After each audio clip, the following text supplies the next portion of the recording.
Utah. Craig Israelsen is back with us to give us an update of his retirement portfolio analyzer, the spreadsheet models that he uses that you can get from his website, 712portfolio.com. Am I getting all right? 712portfolio.com. The links will be in the show notes and everything, but it's kind of an end of year scenario and some good stuff. And you're going to get a lot out of this. So, Craig, welcome back, man. I appreciate you jumping on board on this beautiful fall day. Thank you. Thank you. Yep, Absolutely. I'm happy to be here with my friend Josh. And I'm going to share this. I'll make you the host, Craig, and we're going to, one second right there.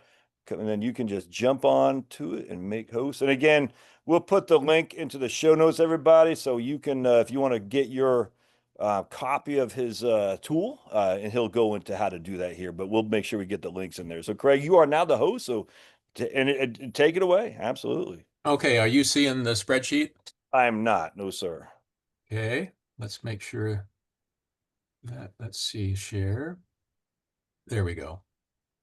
Entire screen. There you go. Yes, sir. All right, it's coming up. Okay. Excellent. There we go. Yep, you got it. Absolutely. So for those who might be familiar with this tool, it's called the Retirement Portfolio Analyzer, or RPA. This is a historical analytical tool. It's not Monte Carlo analysis. It's historical returns of major asset classes that allow us to test retirement portfolios under a number of different variables and scenarios and withdrawal rates and asset allocations and cost. And you'll see just in a moment. And the point of this, if I could encourage you to hear what we're going to talk about in this light, which is the kind of the worst possible thing is to be in a good situation and to not realize it. Yeah. It's kind of like when you signed yearbooks, you know, oh, I wish I'd gotten to know you. Yeah. But you had a whole school year to do it. Right. And so there's this regret, you know, with this regret that we didn't do this or that. Oh, man. Well, so in a kind of a similar spirit, there is the distinct possibility that a person has built a very adequate retirement portfolio. They have a variety of retirement cash streams, but they are determined to see it kind of in a pessimistic light. Like, you know, just this continual worry and concern that they're going to be eating cat food under a bridge. And so this tool is designed to instill confidence. And if you'll hear and listen and watch with that perspective, then we won't get so hung up in all of the quantitative stuff per se, but in the feelings of security, the feelings of confidence, the feelings of encouragement. That would be my goal. Now, having said that, it's going to get technical here a little bit, but hopefully you hear it in that sort of optimistic spirit. So let me just give you an idea of how this tool is designed. We've got 99 years of data. So in 99 years, that's 1926 to 2024, there are 75 rolling 25-year periods. So the way I would like you to think about it is that in the first rolling 25-year period from 1926 to 1950, that's when Susan was withdrawing money. That's her 25-year period. The next was Jamie. Jamie's pulling money out from 1927 to 51. Then Andrew from 1928 to 52. So there's 75 different people, and we're looking at their collective experience in terms of how the retirement portfolio behaved, what it allowed us to withdraw, how much was remaining, and then any number of scenarios in and around all those variables. So once you see it that way, you know, the whole rolling 25-year thing, it'll be easier to understand the screens that I'm going to show you. So let's start with this screen. This is Excel based. It works on the PC, obviously. It works on the Mac using Excel. So it's a It's a pretty adaptable tool if you have Excel. So in the bright yellow cells are where the user enters data. So pretty straightforward stuff. Let's enter 2025 as the current year. Just to make things easy, $1 million as the retirement account balance. And again, to keep things easy, let's just say that the current age is 73 years of age, and that coincides with RMD, and RMD is selected right down here. So at this point, we can adjust asset allocation. So we have a large stock, large US stock, S&P 500. We have a small stock allocation in our retirement portfolio. We have a bond allocation, and we have a cash allocation. I understand that there are other asset classes out there.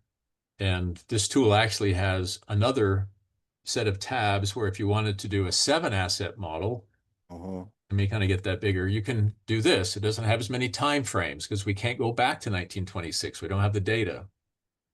But this allows you to look at 7 asset classes.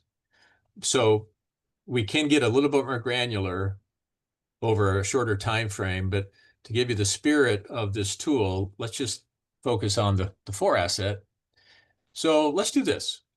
Let's assume a person is super conservative. They have 50% bonds and 50% cash. Okay. And the money is being pulled out based on the RMD schedule. The RMD schedule, if you click right over here on this tab, it shows you the RMD percentages. And at 73, it's 3.77%. So you have to withdraw 3.77%. After, the year's over, before you file taxes, you've got to pull that percentage out of your portfolio value. And you got to do that in this software. You do that for 25 years. That takes you to age 97. Most of us probably won't make it to 97. So a 25-year window encompasses the vast majority of a person's experience withdrawing money from their retirement portfolio. So that's kind of the RMD world right there, from 3.77% to just under 13%. Now, what's interesting, if you look, if you can see it, it's kind of small, but the average of those 25 RMDs is 6.96, or call it 7%. Oh. So the average RMD, which is not a terrifically useful thing because you never really withdraw. I mean, you have an escalating percentage, but it just happens to average out at 7. So with that, determining the RMD, determining how money is taken out, we now can tinker with a couple of things. One is the cost of the portfolio. Again, bright yellow cells are where you can enter your variables. We could go to 100 basis points. That's 1 percentage point. Let's keep it at 50 basis points. And with a 50-50 bond cash portfolio, with $1 million starting balance, our average withdrawal was $62,000. It's pretty impressive. That's a 66% right there. Yeah. So that portfolio, 50% bonds, 50% cash, that had a 99-year average return of 3.65%. With a very low volatility score, standard deviation, ugly technical terms. So 3.5% is roughly the return of that type of portfolio. It's very conservative, but that may be what a person is comfortable with. So be it. So the question is, well, there's a couple of questions. Number one, how much do we withdraw on average? Well, that's a 25-year average. Okay, and that's useful, but averages are tricky because they mute the variation involved. Yes. Right. And so in just a minute, we're going to look at the variation of the withdrawals each year for each individual. But to give you a quick view, it's right here in this graph, the graph right below, this one right here. That it looks like a coiled wire coming uncoiled from left to right. So those, every colored line represents the withdrawal for that retiree, there's 75 of them, in each year.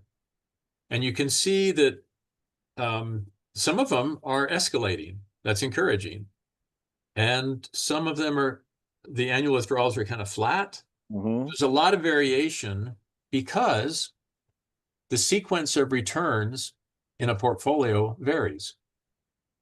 So by the end, in this far right of the graph, that's the 25th year withdrawal for all 75 different people. Look how different that is. That is, I mean, that's a really conservative portfolio. Yes, exactly. What that addresses is the issue of sequence of returns volatility or sequence of returns risk. And that's what retirees probably worry about the most. Is my portfolio going to get smacked in the head out of the gate once I start withdrawing? Because of that fear, that may motivate someone to be more conservative than they might otherwise be because they're letting fear really drive that thought process. So let me come back to that in just a moment.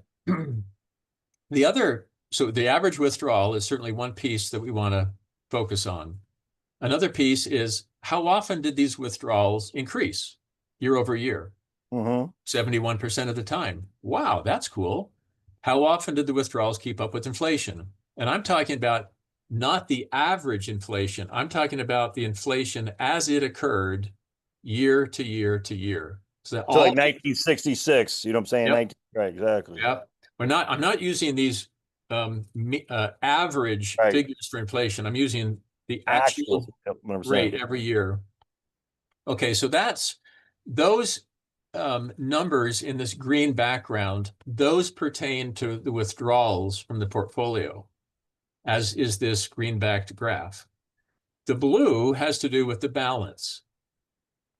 So the average ending balance in year 25, remember we had $1 million start, was 593, call it 600,000. Okay, that's encouraging because it's still positive, and this is a pretty conservative portfolio. Very conservative. Yeah. Yeah, I would say very, you're right. And so you still have a positive above, above zero balance. Right. Your balance grew, however, only 23% of the time, which means it declines the inverse of that, roughly 78% of the time. And When you say grew, that means at the end of 25 years is worth more than $1 million. That's what right. Okay. Yep. Grew from the starting 22% balance. of the time, basically a quarter of the time is worth more than you started with 25 years previously. Yeah, and those are right over here. So this black dotted line, whichever of those, because these lines in this graph reflect the balance of the portfolio in each year for all 75 people. So it's quite a varied experience, but you only have a handful of people that actually grew their balance. Most people had a decline in the balance. But let's not forget, they still have a positive balance. Right. And that's reflected in the success rate. The success rate is 100%. Exactly. I mean, there's no circumstance where the portfolio was out of money. Okay, does that mean that that's always the case? Oh, obviously not. Let's keep it at a 50-50 bond cash portfolio. I'm going to enter a 0 in this cell. And now that opens up these options down here. Because previously, we were using RMD, and RMD is a percentage. Or we could use 4%. Let's use 4%. That's kind of classic. The numbers change. Now we go from 60 some odd thousand to 45,000 because 4% is a static percentage. It's not an escalating RMD. But you'll notice the success rate is always 100%. In other words, when you withdraw a percentage of a portfolio's value in any given year, that withdrawal will more or less take into account, not more or less, it takes into account what happened to that portfolio in the prior year. So some years, using a percentage withdrawal, your withdrawal will actually go down because the portfolio had a negative return, like in 2008, 2022, 2001, 2002. We can point to these years when even a well-diversified portfolio had an overall negative return. And so the percentage approach to portfolio withdrawals does not guarantee that your income withdrawn each year will be the same or will go up. It cannot do that. But so that's a con, so to speak. The pro is that because the withdrawal is allowed to go down because it's a percentage of a declining balance in that year, that is an act of mercy to the portfolio. So a percentage-based method is more merciful and helps the portfolio survive, as long as you can live with the fact that you don't know exactly how much you'll be withdrawing. In a lot of cases, it's more than you expected, but in some cases, it's less than you did last year. Okay, so what's the contrast to that? The contrast is to say to a portfolio, hey, I want you to give me $60,000 every year. Okay, that's what I want. And I don't care if you had a negative return. I want 60K. And remember, this is still with 50% stock, 50% bonds, and 50% cash. So yeah, and this is a conservative, really conservative portfolio. And yet 42% of the time, your increases were higher than the year before. That's pretty interesting. Yeah. So with a $1 million portfolio, let's say that I want 40,000, because that represents 4% of $1 million. Okay, and let's say I don't even want a COLA. So I'm going to set these COLA figures to 0. All right, so the annual withdrawals, this graph becomes super boring because it's just 40,000 every year. And let's look, so our metrics, how often did the withdrawals increase? Well, they never did. How often did they keep up with inflation? Less than 10% of the time. What was our average balance after 25 years of withdrawals? 1.44 million. Whoa. So this thing grew on average. How often did it grow? Well, roughly half the time. What was your success rate? 100%, because again, it's a low enough withdrawal that well, I'll show you in a second, but a 40,000 withdraw from $1 million start, that's doable. Let me show you though how quickly this thing caves in. Let's do a $45,000 withdrawal. Whoops. Now my success rate for the first time, as we're, in this little webinar, I'm now down to 96% success rate. Wow, that's a little bit of a fine line. I mean, does a person just intuitively know, if I've got $1 million portfolio, it's 50 bond, 50 cash, and I do a 40,000 withdrawal every year, is that going to survive for 25 years? That's not something that's intuitive. We have to do analysis, to see historically. And then that analysis is pretty fragile, meaning there's a lot of numbers that are probably a lot of variables that are kind of on the razor's edge. And we just discovered it because we went from $40,000 withdrawal to 45,000, and we introduced some failures. 4% of the time, that portfolio did not make it 25 years. It was out of money. Let's go to $50,000. Whoa, now we're down to 75% success rate. So that means 25% of the time, we ran out of money before 25 years was up. So this is in part what this type of tool, and there are other tools like this. Well, Craig, just real quick, on the annual withdrawals over each 25-year period, you can see when we actually ran out of money, and that, right there. Right here. Yeah, when these lines, exactly right, Josh. When these lines dive down to the bottom, that means that in that 25-year period, you were out of money in year 22. And then there's another 25-year period where you're out of money in year 23 and so forth. So clearly 50,000, historically speaking, with that allocation is not doable. Well, does it have to be that allocation? Let's go to say a 25% large stock, 25%, 25. Let's just do it equally weighted. Success rate is now 100%. Oh, look at that. The average balance at the end of 25 years was 4.1 million. And the 95% of the time, the portfolio grew over time, even though you're making withdrawals. So these variables that you can tinker with, they are interactive. In other words, the way you're withdrawing is being dramatically affected by your asset allocation. And your asset allocation dramatically impacts the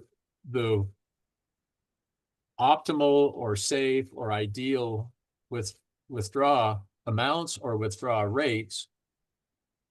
And so to illustrate something super fun, let me go back to a percentage-based withdrawal rate. And I'm going to leave this at, well, in fact, I'm going to go to 40, 20, 30, 10.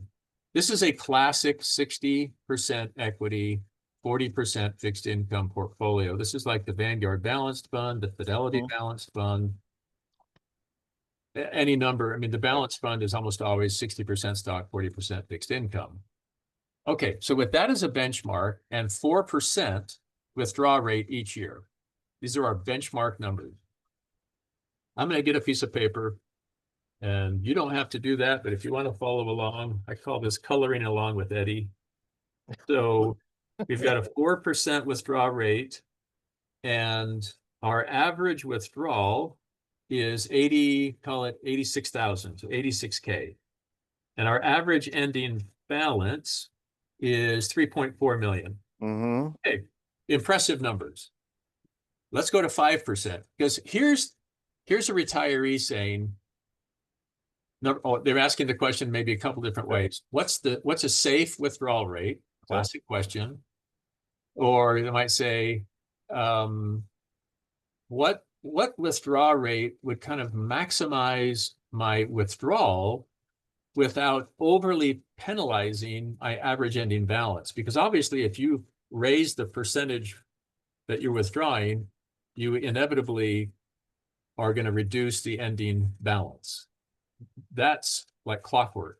Yep. What's not as clear is what happens to the average withdrawal. You would think as you keep escalating the withdrawal rate, percentage withdrawal rate, that you would keep growing the amount on average that you withdraw. That's not true. And I want to demonstrate how that's not true.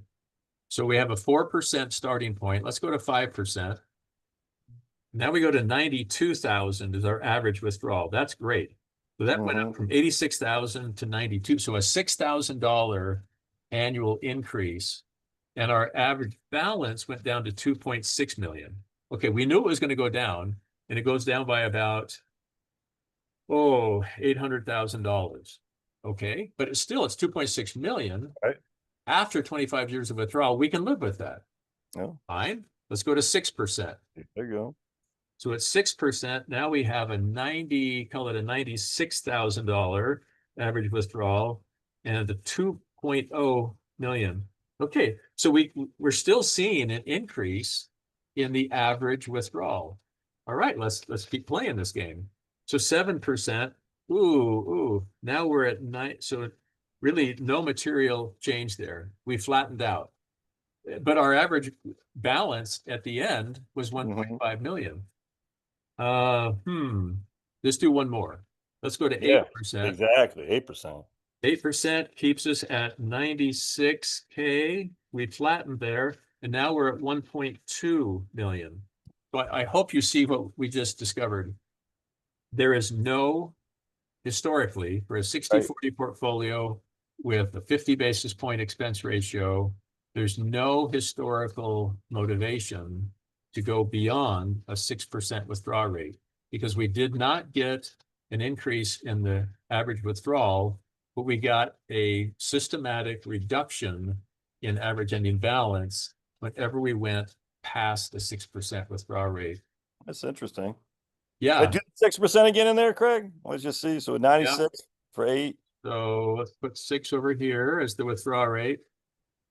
90. Yeah, look at that. So it's about the same average, but yeah, you left about 800,000 more by the 6 and the 8. Interesting. That is interesting. Right.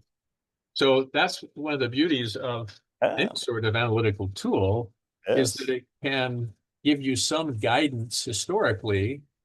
And we know from every prospectus we've ever looked at, every financial document we've ever looked at, it says past performance is no guarantee of future performance.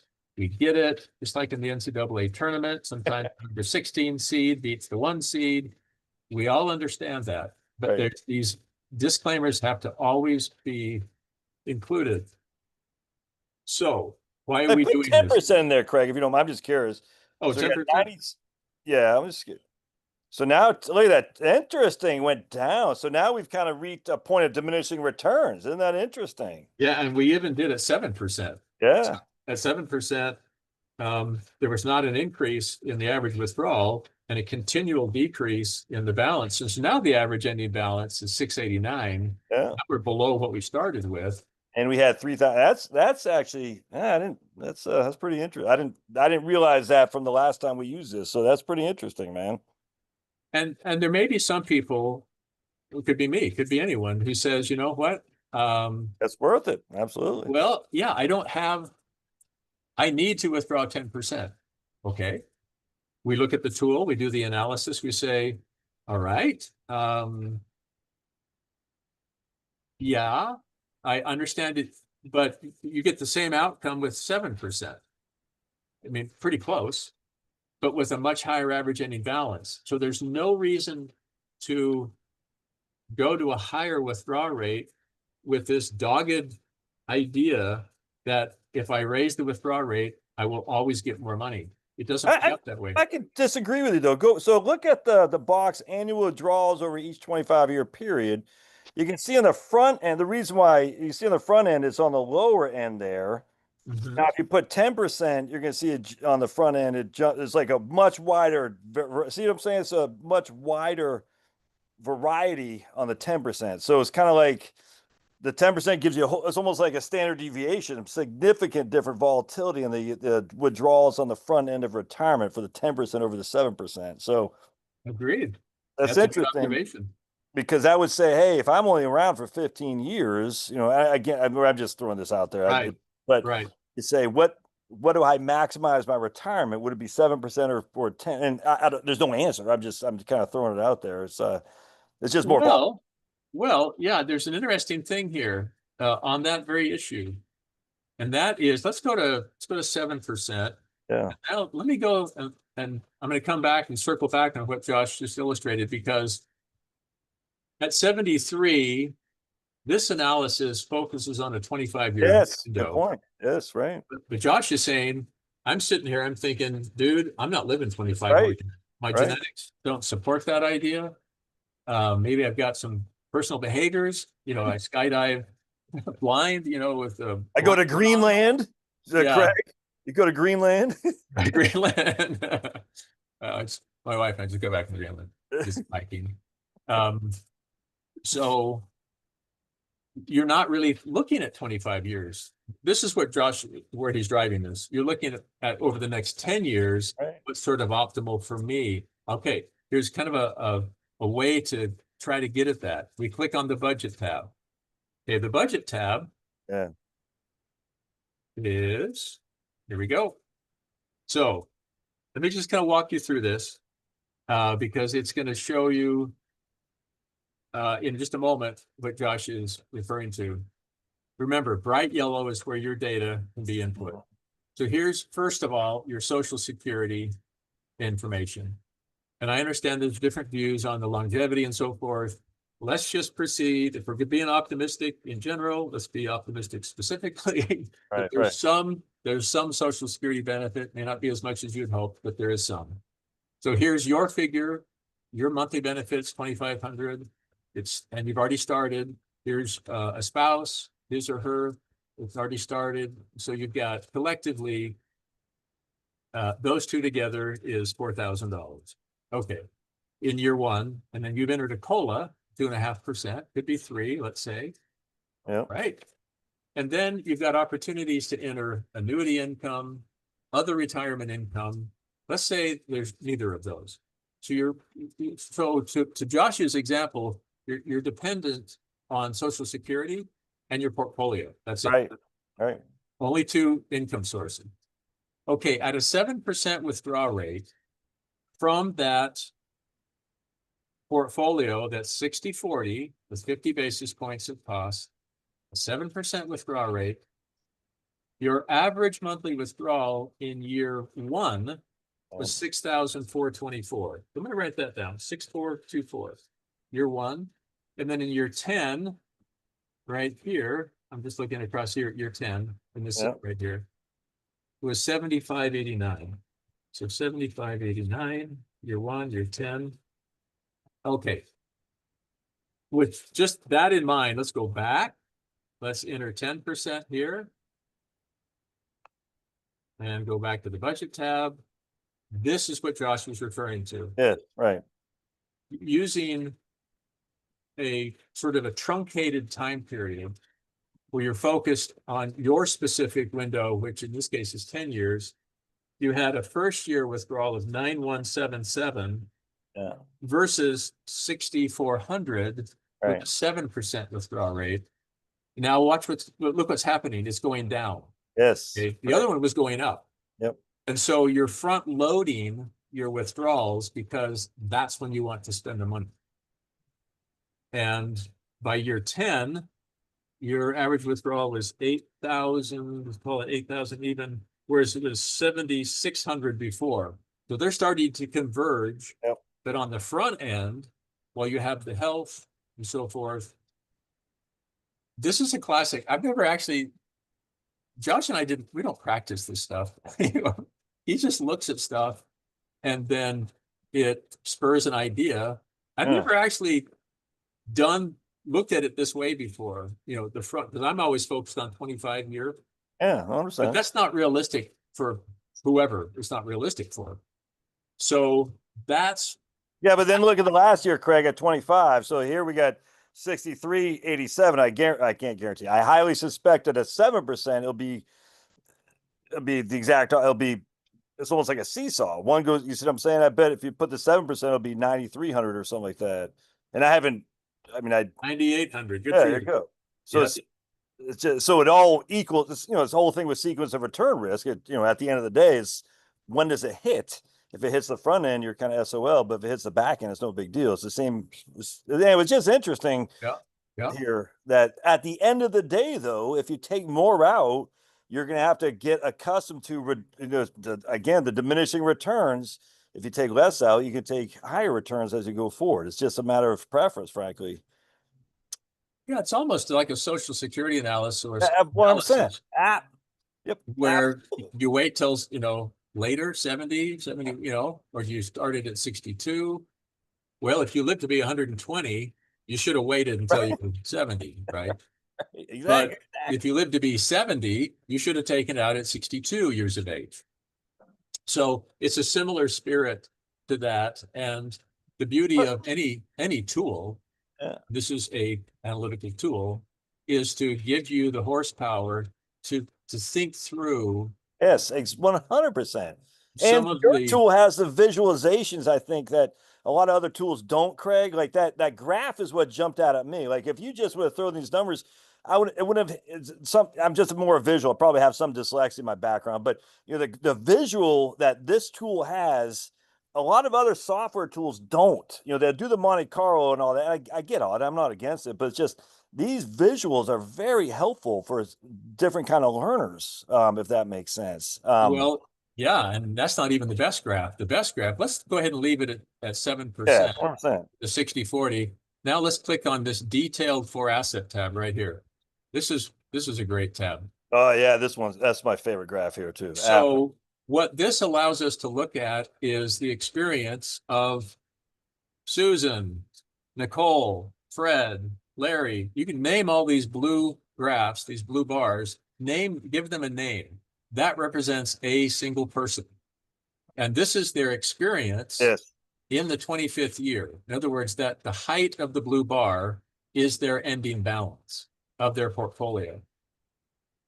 And the green dots are the balance after 5 years, the first 5 years of withdrawing.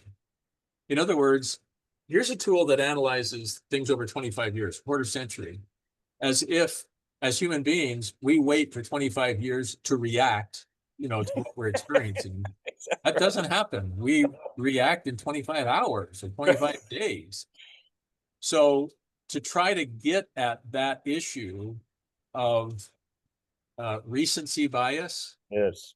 the green dot says, okay, you start this process of withdrawing from a portfolio, your balance after 5 years is X. What is that? Well, let's take the case here of the person who started withdrawing in 1926, right here on the left side of the graph. Turns out their balance after 5 years matches their balance after 25 years. Interesting. Yeah, let's look at this guy over here. So this person over here had a balance after 5 years of 558,000. Now remember, he's had a starting balance that the purple line right here, that's the Mhm. starting balance. So these individuals, after 5 years, whenever you see the green dot underneath Yeah. purple dotted line, these are folks that had the potential to panic. Did they bail out? And what this graph is suggesting is hang in there, because 79% of the time, the balance after 25 years, the height of the blue, is higher than the green. Nearly 80% of the time, the balance after 25 years was higher than the balance after 5 years. Yeah. That is, and Josh, I have no way of knowing all the software out there, but I would be pleased if there were any other program that reported that figure. It's not this. I mean, look, I don't know them all, Craig. I mean, there's a good program called Income Labs that's pretty good, but I like the guy who runs it, but I don't think it comes anywhere near this right here. And this isn't just to blow smoke up your butt, but this is the difference. Your approach that you have relative to some other stuff is just night and day. And again, that's not to bash or belittle. I guarantee there's other things that are better with these other programs, but nothing like this, at least that I'm aware of. Because again, remember, the motive here is to gain more confidence. And when Well, we have more confidence, 100%. Yep. We're we not here can, to, I could completely agree. And if you see that we have to take five, you're like, look, man, after 5 years, we might need to do something differently. Okay. Well, people do that. I mean, mm, I guarantee if it's 2008, Craig, and you're on your last dime, you're not going to Greenland. You see what I'm saying? And yeah, just common sense, you're going to take five. yeah. So the real takeaway, let me try to identify some takeaways, because Josh and I could go for probably 6 hours on I this. know, man. I was like, oh my goodness. But some big takeaways are: number one, a percentage-based approach to Yeah. withdrawals is the most it is the most logical and safe way to withdraw money, as opposed to demanding X amount, either a flat, Right. $40,000, 50,000, 60, whatever, and or not a COLA. So a percentage based. And let me just really quickly 100%. give you an idea. Let me put 4%, because 4% is this classic withdrawal rate. Now I'm going to go back to the detailed. Craig, you keep going. I'm going to walk away for a second to feed my dogs. You just keep going, okay? Okay, no worries. Yep. So at a 4% withdrawal rate, I want you to look at this number right here. The percentage of time the annual withdrawal decreased the following year. So this addresses a retiree's fear. Because they figure out that if you use a percentage method to withdraw money from a retirement portfolio, there will be some years where your withdrawal is reduced. That is true. And in fact, over this 99-year analysis, looking at 75 different rolling 25-year periods, we can definitively say that you do, in fact, have a decreased withdrawal year over year, roughly 1/3 of the time. That's a reality. But until we go to the next piece of information, we really don't have a conclusion. The next piece of information is, okay, so 1/3 of the time you have a decline.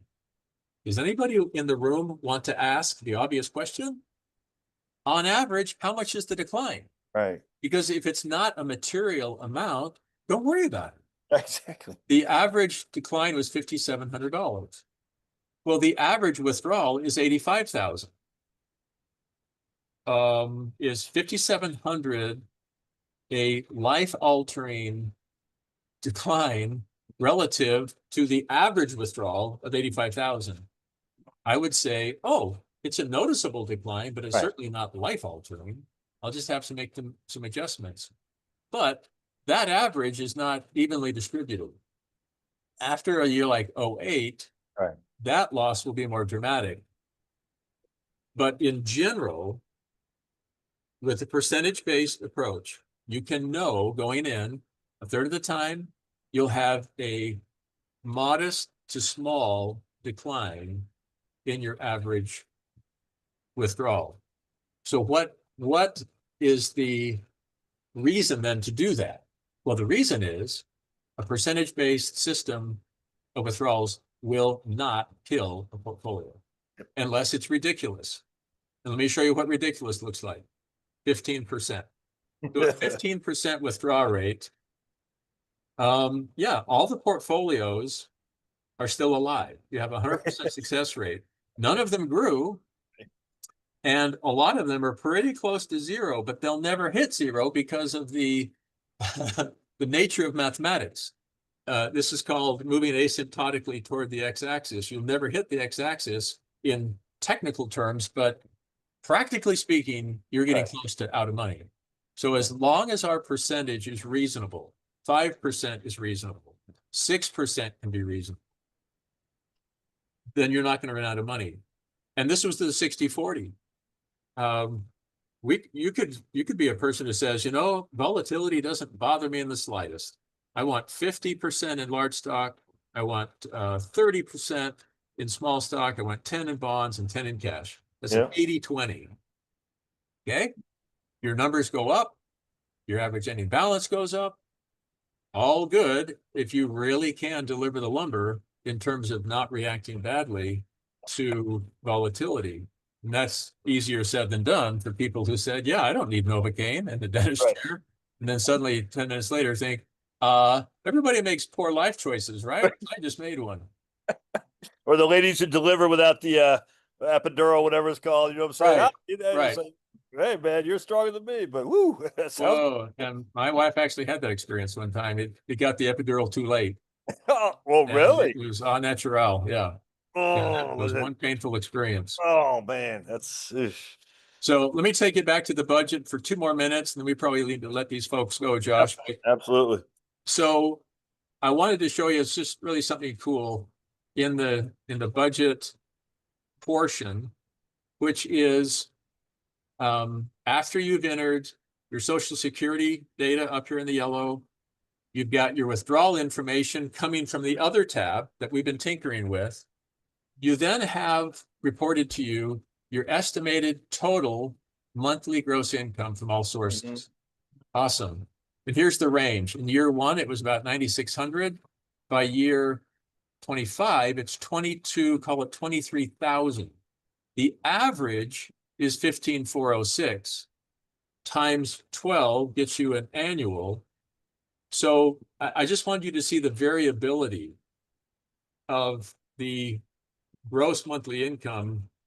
And largely it's growing because the withdrawal is growing in the portfolio. Again, this is an 80, we changed. This is now an 80-20 portfolio. So let's just run with that for a second. You then can enter what percent of that income is taxable? Let's say that 80% is taxable. Okay. What's the tax rate? Let's just leave it at 25%. That then gives us an estimated total net income each month. And then just for FYI, in this column is the amount of tax you owe. Okay, here comes the kicker. This is the last piece of information. This is the last bright yellow cell. This is your monthly expenses. This is on you. Right. You have to figure out what those are. Let me give you a suggestion. Let's just say it's going to be 80% of your income. I'm not recommending that. I'm just saying, let's just get a starting point. It's that income times 0.8. So you can do calculations. This is a spreadsheet. use it as a spreadsheet. So 80% of your net is what you spend. That gives you a monthly surplus, as you would expect. And that monthly surplus accumulates. Yes. And this is what I wanted to show you. This is the part that is so cool. Here is over a quarter century, the growing cumulative budget surpluses. Those are real. I mean, if you really do only spend 80% of your income, that money accumulates somewhere. This is keeping track of it. Then you add to that the balance, the growing balance of your retirement portfolio. So this is the year by year estimated growth of your portfolio. Added to that, any RMD that you're reinvesting. That's another option. I didn't show you that, but we can specify all that. That leads to this number right here, or that array of numbers. This is your estimated accumulated capital. Capital is surplus of unspent income plus your retirement portfolio balance. Those plus any RMD that got reinvested, that's what I call total accumulated capital. And that ends up at 3.48 million by year 25. When you come back to the 4-asset portfolio, there's that number right there. We didn't talk about it, but that's that number in pink. Right. That number in pink is really an important figure because it's more holistic than just focusing on your portfolio. It's everything. It's your Social Security, it's your income stream combined with your portfolio, and then the note to the side dependent on budget data. That's why I didn't talk about it before, because we had to enter the needed information in your budget, your quarter century budget, to have that number right here be meaningful. And that's 2.7 million underneath it. That's just your portfolio balance. That's just the portfolio. Right. Yeah. Right. And so once you know the construction of that number, that basically tells you, oh, so if I have a gap, if this is larger, this accumulated capital than my balance in my portfolio, that must be either unspent income, that's surplus up, or an RMD brokerage account that has a growth rate that I can assign a percentage to. Craig, go back to that budget this page again.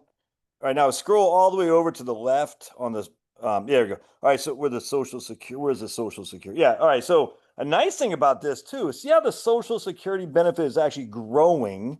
You know, a lot of people say, well, if I take a fixed percentage, it's not keeping up with inflation potential. And I get that, but I'm like, but there's two sides of this coin. The other side is Social Security is giving you that adjustment on the upside. So it's not all, well, Social Security might not be keeping up in terms of your overall portfolio withdrawal, but it is giving you those bump ups that can at least mitigate some of the volatility of the 5 or 6 or 7% portfolio they're taking out if the market goes down. I just think a lot of people overlook that. There's two things going on here is we got a portfolio, but we also have this other thing called Social Security that has COLAs.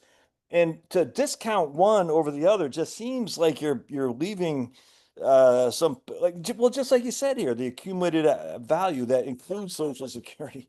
Oh my goodness. My dogs, for some reason, Craig, they love this stuff. That's why they're so excitable. Anyway, I just find that I wish people would focus on the two parts of the puzzle as opposed to just the one, if that makes sense. Well, for a lot of years, as I was building this tool, I really focused on just this 4-asset portfolio tab. Yeah. It was all portfolio centric. Yes, right. And then my hiking buddy said, well, what about like cash flow? Yes. My response was, well, I assume people can just, build a spreadsheet on their own to do cash flow analysis or budget analysis. And the way he kind of responded to that suggested to me, I need to rethink that. Yeah. And just integrate it in. And that's what this budget tab, that to me was a real game changer because I use this personally as I do my own estimating of my retirement benefits and, kind of estimate out if I'm in good shape. And if you want to introduce a little bit of pessimism, then I want to show you two ways to do it, and then we'll call it a day. Right on. Number one, you could go to a zero COLA. Yes. You could go to a negative COLA too if you really, I mean, you could. And so what you can do is you can game out using game theory, Yes. sort of. Um, Worst case scenario. So your worst case scenario is that Social Security benefits actually start to cave in. Okay, you can game it that way. And then you could go over here. I didn't talk about these yet, but now I will. These are historical performance adjusters. Yep. So we have the S&P 500 historical returns, which if you look in the annual returns tab, there they are. Here's the large stock returns every year. Here's the small stock returns every year, the bonds, the cash, the inflation. So it's all, this is the visible V8. I remember building that engine as a kid, the clear plastic V8 engine. You can see, everything moving. This is that part. You're looking into the spaghetti factory. This is where the raw data exists. And you can say, listen, I don't want to assume. So you're using this tool to get a sense of historically what has been, to cast some sort of predictive shadow into the future. That's why we're using this. Yep. It's not an absolute prediction mechanism, but it is a shadow. It's a shadow and a type of things to come. So you could say, I get it. My historical return for large stock over the last 99 years has been 10.42%. And you say, I don't think it'll be that going forward. Right. Okay, well then take 200 basis points off. Now you're at 8.38. Yep. And take 200 basis points off small stock, and take 100 basis points off of bonds, and take 50 basis points off of cash. All right, so you've entered some reductions. Then you look at your results. Did it kill you? Nope. These numbers went down. I mean, your average withdrawal is 90,000. Average ending balance is 1.8. Well, so we have 90 and 1.8. Let's go back to raw data.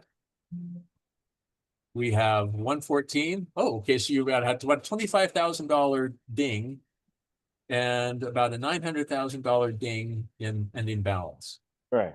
Well, that's material. That's really, those are different numbers. But the question is, can you live with those numbers? Hey, 100%. It's not a deal breaker necessarily. It's not. No, but that way, so the user has been somewhat pessimistic, Right. and then they look at the results and say, I can live with that. Ah, Absolutely. there's the optimism again. There's the confidence again. So you can introduce whatever mindset you want onto the tool. And if you can live with, let me just turn to the detailed for asset, you can come down here and say, what's the lowest ending balance? What's the lowest total 25-year withdrawal? What's the lowest balance at age 78? What's the lowest end of year withdrawal average? And if you can live with some of those worst case scenarios, that's when I think you say, all right, I am going to stop worrying about this every moment of the day, because it actually is affecting my health, both physical health and mental health. It's affecting my interactions. I'm spending money angrily, like go out to dinner because I want to go out to dinner, but then I'm angry at myself for spending $25, Exactly, man. Yep. And say, listen, let's get rid of that noise and stay within our budget, but remove the fear. Yep. And I just got to share a quote by C.S. Lewis. Oh yeah. It's a Christian thought. He talks about, if you've given yourself over to him being Christ, wouldn't it be the case that you would follow him, but in a new way, a less worried way? Isn't that a beautiful thought? A less worried way. I don't know, Josh, maybe that's the title for this webinar, but a less worried way is what this tool is trying to allow us. We do enough gyrations and analytics and back and forth and change this. And if we just can't break it, then let's move forward with more joy and more optimism. So Craig, on my front page of my website, I say, I know there is nothing better for men than to rejoice and do good while they live. That's King Solomon in Ecclesiastes. And I just, it's like, how can you, well, we don't need to go too deep, but I'm like, be joyful, man. Be joy, not you and I. I mean, well, we need to be, obviously, but still, it's like, be joyful. And worrying is about that $25, ball game that you took your wife to. probably not going to be joyful. You know what I'm saying? It's probably not going to be joyful. Now, that doesn't mean you light cigars with $100 bills, but for heaven's sake, is if, in fact, Craig, on my book that I'm finishing up finally, it'll be done here in about 2 weeks. I use this quite a bit, and I said, the worst 25-year time frame according to your software. This does not include 2024, by the way, numbers. I said the worst 20 on a 60-40 portfolio. The worst 25-year time frame, net of inflation, the real return was 1.88.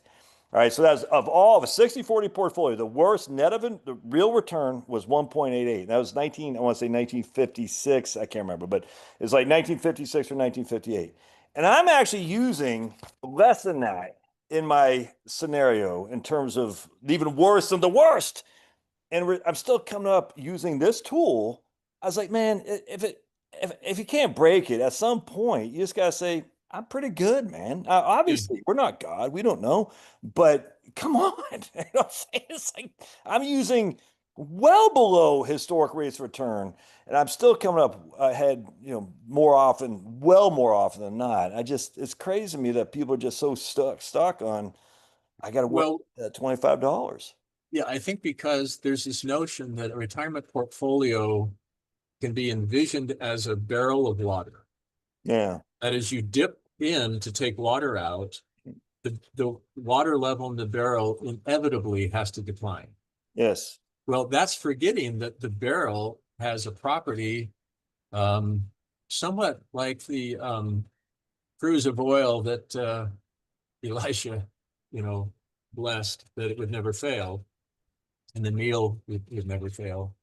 And this portfolio, this barrel, can actually increase in water volume. Yeah. That's the non-intuitive Absolutely. part of us as human beings, is that we just we somehow view the withdrawal of money as more destructive than the replenishment of the barrel by its own returns.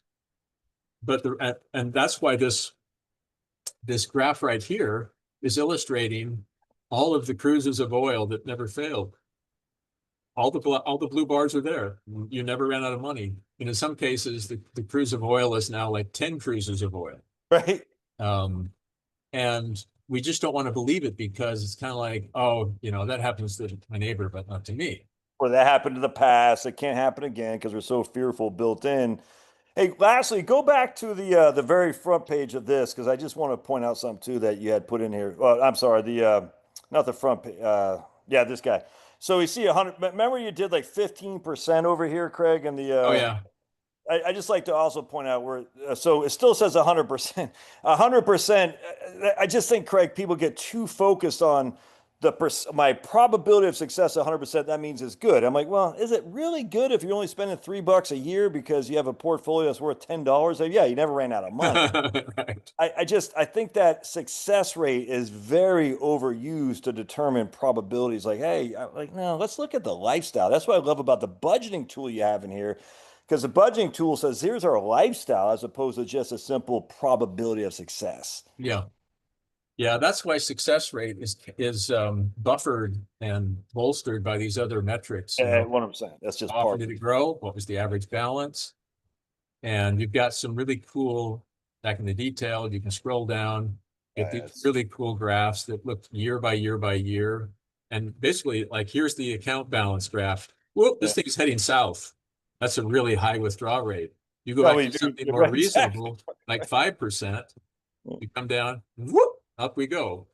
And so for those who are visual, you have expansions, on those two graphs we saw on the kind of the home page, but you can just get a sense of more or less, while there's variability, this thing is doable, and it'll carry me if I will stick with it. And that's truly my final point here.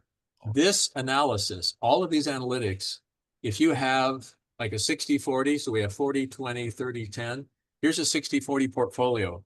What do all of these results depend on? You staying in the Yes. 60-40. Exactly what I'm saying. Yeah. That and rebalancing. There's two things that are implied here.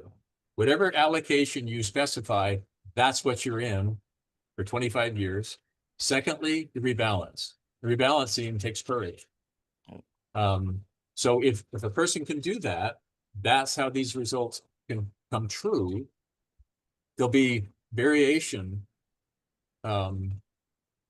just because the whole thing is based on variation. But if you can live with that variability or know going in, I'm investing in stuff that has ups and downs. Don't freak out when it has a down. I Yep. knew that going in. Exactly. You get on a roller coaster and then you're surprised that it goes up and down. Really? Wow. Ooh. Yeah, who knew? So part of it is not only being courageous that this portfolio can carry us, we have something to offer to the portfolio, which I will stay with you.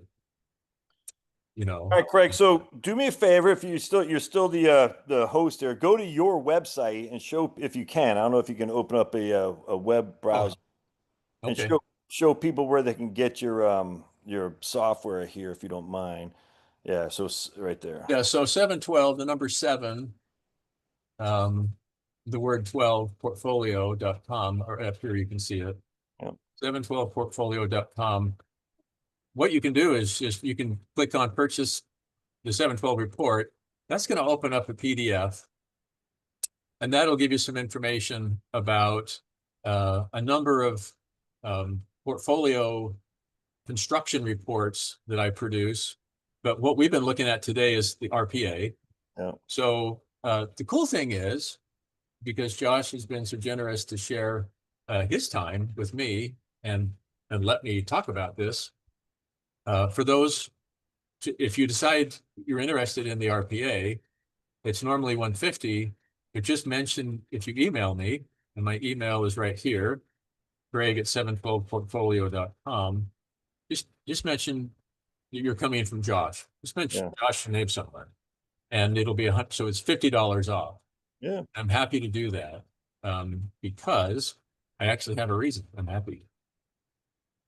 When I have people using the software, they will inevitably give me ideas Mm. how to prove it.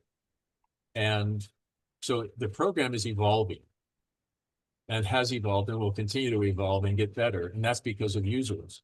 And so I'm anxious to have that kind of feedback. I don't take offense when people say, oh, this part of it kind of sucks. Okay, I'll see if I can fix it. Right, right.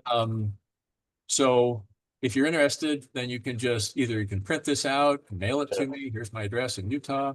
You can email me, greg@712portfolio.com.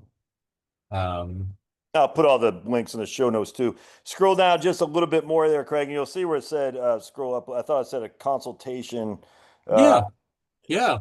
right And that there. applies. And that applies. Yeah. So it's a $50 discount for Josh's listeners. And this is a 12 month. So you pay $100, it's a 12-month period. And I send updates automatically. I've Yeah. sent, I think, 3 updates this year. And then in January, of course, I'll have my big data update. So I'll have returns from 2025. But then there's 60 minutes of consultation. And we just do that over, I use Google Meets or Google Yeah. Meet or something like that. And you can show me what you're working on and I can Yeah. make comments. And I've had several consultations in the last couple of months. And again, I learned there too. They're very informative for me. Especially the people on this channel, a lot of engineer types that are on. For some reason, I draw a lot of engineer types. I don't know why, because I'm not an engineer, but I guess they like my no thrills, whatever it is, no frills approach. You know what I'm They saying? like your dogs. Yeah, that's right, Craig. Right. Yes, thank you. All right, well, that's good, Craig. I appreciate it. So we'll again, folks, I'll put the links in the doobly doo downstairs, down in the show notes, and just reach out to Craig. And I mean, like, man, it's the last thing Craig's gonna do is like, oh, let me upsell you on this annuity. It's not. It's just come on. This is No, silly. Yeah, I'm an analyst. I'm a right. teacher.